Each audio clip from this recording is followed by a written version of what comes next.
All right, welcome to the QB School Show. Fired up for this one. Lots of good stuff. Big week in the football world.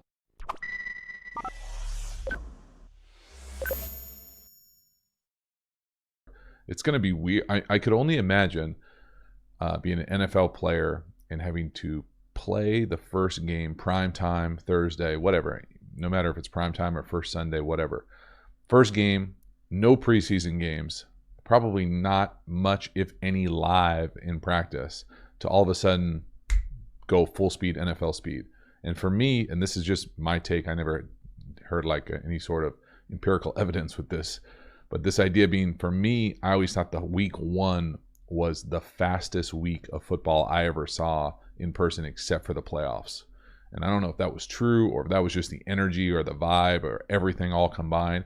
But for me, whether I was playing or just on the sideline in the stadium, week one to me felt like the collisions were fireworks. And I just remember maybe the sound, maybe it was because it hadn't happened in a while, maybe it was because everybody is healthy-ish.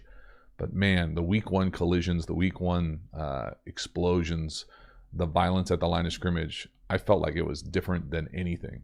And maybe even a little bit more than the playoffs, because I felt like the playoffs usually were a little colder, just was a little bit damp, a little bit, softer of the absolute sound of violence at the line of scrimmage. And I can't imagine going straight to that without having any sort of like real preseason live. Not that preseason is anything similar to the regular season, but there is some element of going full speed, running as hard as you can, those types of things that you just hard to replicate in any type of practice type scenario where you're so concerned with safety and distance and all those things. So it'll be fascinating. Dan Morgan, what do you think will be the main consequences of missing the preseason?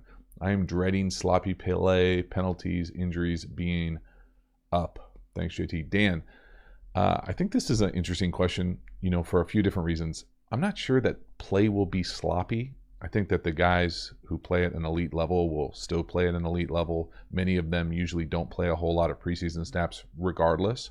I think where it's really going to hurt teams, and they're really going to roll the dice, I guess, a little bit, is that like bottom 10 people on a roster. Because inevitably in preseason, I feel like those 10 spots sort themselves out. Someone splashes in the preseason, someone splashes in week 2, and then they get more time in week 3.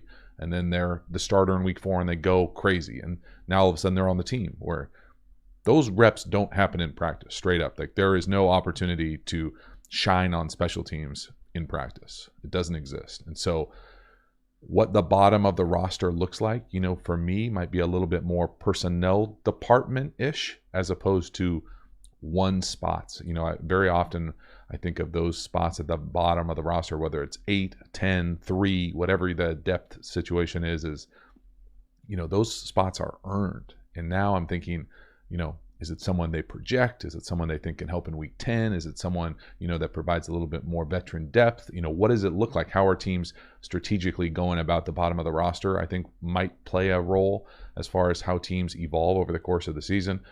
But who the hell knows? I honestly, it's going to be fascinating on so many levels as far as what happens when a team gets a certain number of positives. What does the depth look like at certain positions? All those types of things I think are going to be fascinating. I really just empathize with the people who are on the bottom of the roster, because you just don't, there's no opportunity. There's no chance that, I could see most teams just projecting what the kind of long-term impact of a player is, as opposed to like earning that spot. I felt like was always the badge of honor for those, someone who was always on the lower tier of the roster, always trying to earn my spot in the preseason. So wild.